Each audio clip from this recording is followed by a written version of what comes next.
I'm not a vampire. And I'm Tarbuck Transom.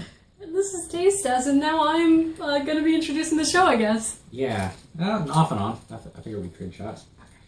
We are trying Wisconsin Cheese Mart's Farmer's Basil Pressed Cottage Cheese. I don't know what it is. Made by the Decatur Dairy from Wisconsin. I was about to say, no, the Decatur date. You know what I mean. Decatur Gators? Yes. Okay, so very recently I was at Milwaukee's Ponyville Cider Fest. And while we were there, we stopped at Cheese Mart on the way out, which is a place nearby. And we bought a whole bunch of cheese. Yeah, because Wisconsin needs to capitalize on that cheeseheadness. And I thought that the whole Wisconsin is all about cheese thing was like mostly pop culture nonsense. But trying some of the cheeses in there, it rekindled my excitement for cheese. My excitement for cheese. I wouldn't be surprised if... Which is why we're doing the show again. I wouldn't be surprised if Wisconsin actually doesn't care a whole ton about cheese, but this particular group or company does, and so they moved close to the border because everyone thinks Wisconsin's about cheese. So it's like, okay, let's catch all those people. Is Milwaukee close to the border?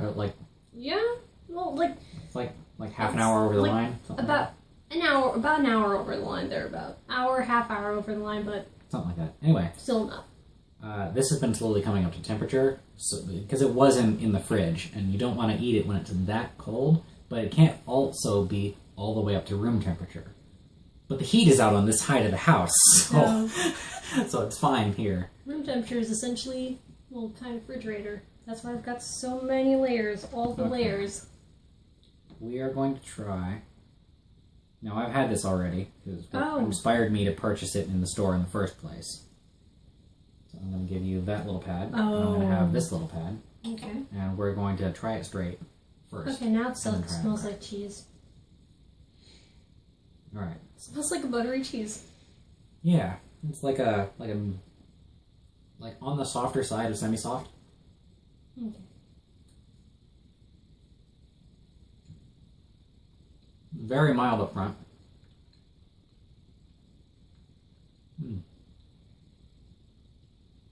Reminds me a little bit of mozzarella. Well, I'm a real plebe. There's a fly in here.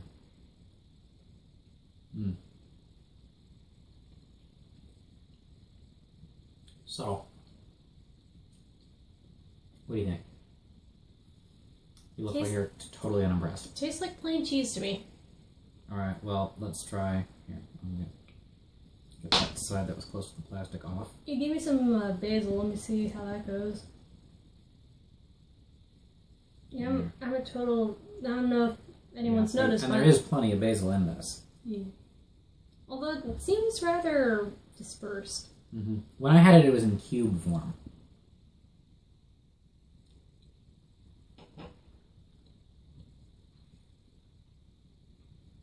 Got a little bit of the basil and it seems okay. Maybe I just didn't get enough of it. Yeah.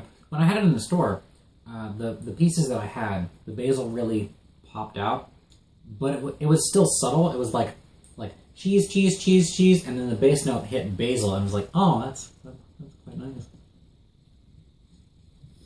It's okay. All right, I'm gonna try this on the sea salt cracker. I wouldn't mind that either. Cut it me a piece.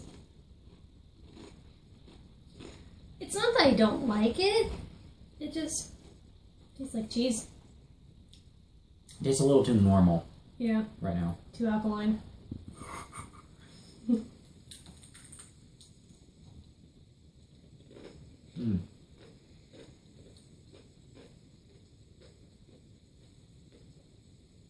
The cheese and the cracker are canceling each other out. And when you hit a bit of basil, boy does it really jump out at you. Here, I'm gonna... Alright, when you clear your palate of that, try this by itself. And then keep trying just the regular cheese with various crackers from around here.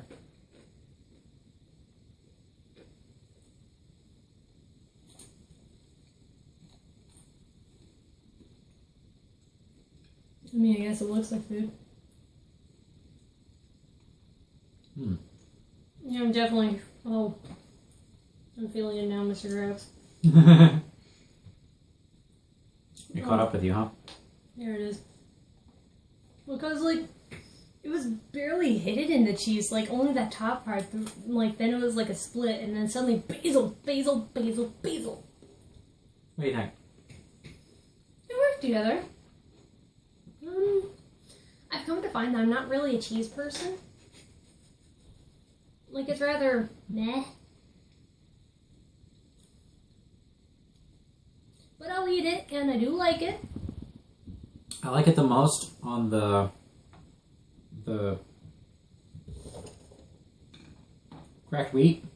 Yeah. I think it would go really well on the... Ooh, try it on the rosemary. I think it would go really well on this multigrain piece also.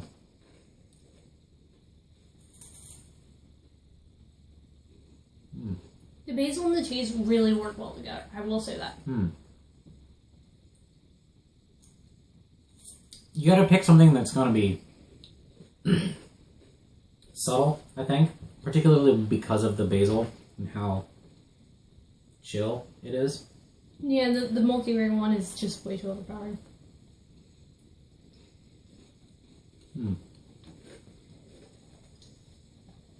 Just for shiggles, I'm gonna try it on the rosemary.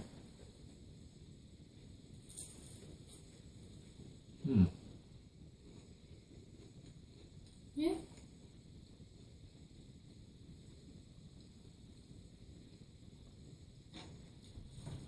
The way that it interacts with the different crackers is fascinating. Because with the rosemary one, it was cracker, and then cheese, and then cracker at the end again. The cracker creates a nice set of bookends.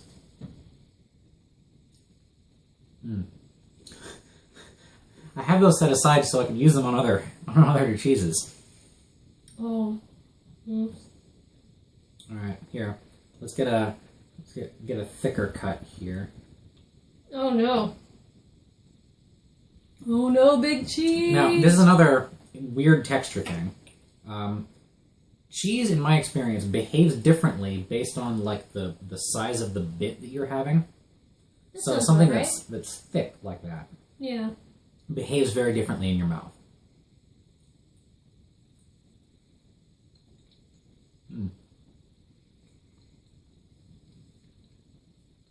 Yeah. I like it less big. Just for you people who are getting into cheeses at home. Yeah, there's nobody who's getting into cheeses. Nobody's even watching this. But for you people who are getting into cheeses, how thickly you slice it is going to be something to watch out for. To find usually the range in which it plays well off of the environment of your mouth as it sits naturally. Yeah, because with the big chunky cut off, that doesn't fit well for me. That's too much of the cheesiness that I don't like. Then you don't want to go too thin, otherwise you won't really get any of the cheese. And as opposed to with cheddar, which is a very aromatic cheese, where with younger cheddars, I prefer to slice it thin. And with older cheddars, the way that they mature means that you can break it, which massively increases the surface area and releases a ton more of those aromatics that really define the way that cheddar is to me. I'm going to try a bit that has basil very clearly in it. Now, when I say I'm not a cheese person, pita. I mean that I don't get a whole bunch of different kinds of cheese and have them on crackers. I will put cheese on just about most things, actually. Anytime that a cheese is option, I'm going to go for cheese.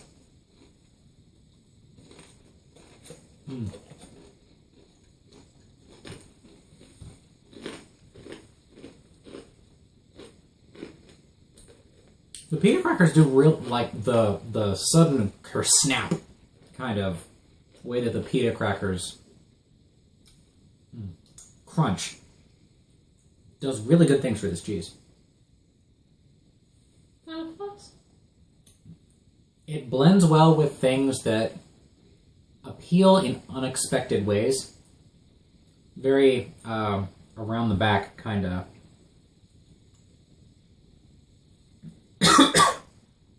Pardon. Oh, something that I forgot. Cut here. I also wanted to pair them with these little hickory meat beef sticks. Now, she doesn't eat beef, so this is going to be just a me thing, but I am excited about this. While I'm opening this package, you want to give your final thoughts? It's very subtle cheese, perfect for subtle crackers or like really thin bread.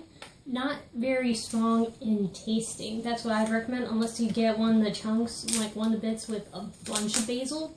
Then it's a little more stronger, but otherwise it's definitely something that you're going to want to be careful to watch out for canceling out with a stronger whatever accompaniment.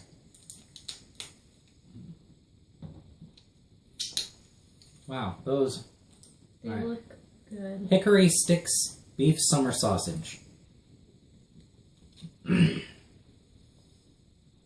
Now, your objection to beef is mostly economic, right? You want to talk about that? Yeah, so I've decided that I don't want to support beef because, for one, cows, they are a big contributor to climate change.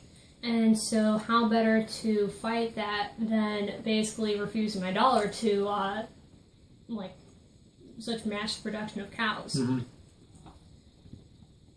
It doesn't mean that I dislike beef.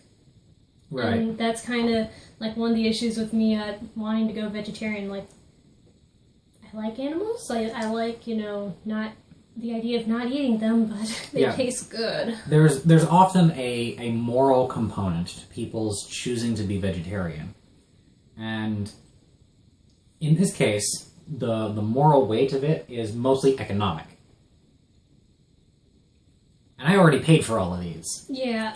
With the intent of consuming them for myself. Yeah, so what my thing is, I'm not going to personally give my dollar to, like, you know, whatever's, like, selling the beef. But if I say go over to someone's house and they're serving beef, I won't refuse to eat it because I'm not supporting the beef industry necessarily. I'm not giving them, like, money. It's someone else who's giving them that money, and they're not along my thing. And a lot of the time, this kind of thing is about the patterns that you're getting into. Where, like, so if I were to make a whole bunch of hamburgers, let's say, and I'm full, and there's like half of one left, I might offer that to you because it's not going to, like, if you were to eat it, I'm not replacing it with more meat in the future. No, the damage is done. Yeah, basically. But that's different from planning around that, which would be bad. No. Okay. I'm gonna try this. So, the fact that it's not planning around it and creating a pattern, do you want to try it? Go for it. I do like myself as a vegetarian, though. Trouble is, meat tastes good. I'm really, really feeling the pain of not having my beef and cheddars anymore.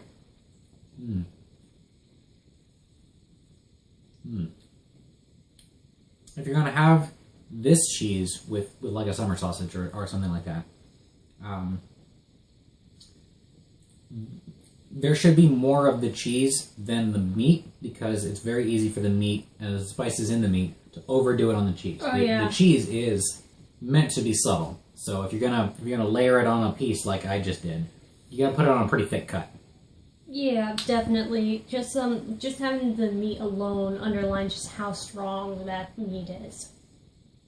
Yeah, and it's a pretty strong one. Do you want another little bit here? These sticks have got to last us for the rest of the video.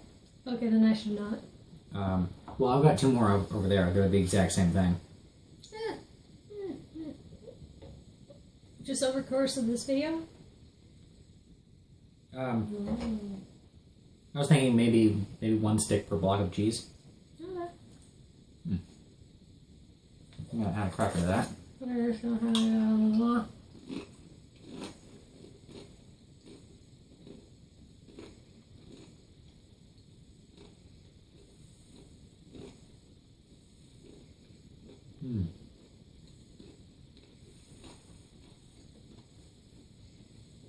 It's alright.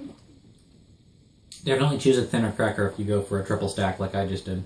That was too thick of a cracker for me to go with. I'm gonna cut myself off a tiny little medallion here. I don't have a particular affinity for this beef with the cheese. A little triangular wedge piece right there. And I'm gonna try a thinner cracker. I choose the multi-cream. I choose you. Yeah. That works much better. I got a big enough piece of the basil, but the basil comes through. It's good.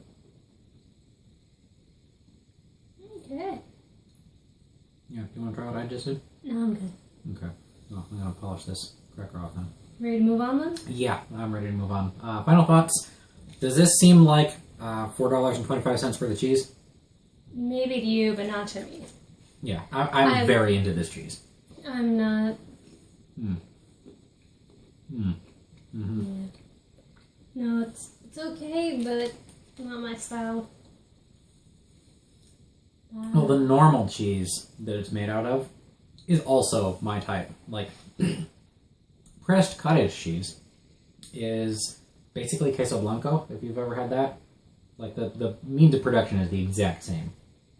You put some kind of, like, curdling agent in some milk, and you stir it around, and you skim the curds, and then you press that to get the extra whey out. That's it. It's a very, very simple process. It's the kind of thing that you can do at home as part of your cooking routine if you want super fresh. It's bizarre to me that cottage cheese has cream added to it, but cream cheese does not. Because otherwise they're the exact same thing. Why? Oh, it's also the same thing as paneer. If you're into like Indian cuisine. Okay, thanks, bye.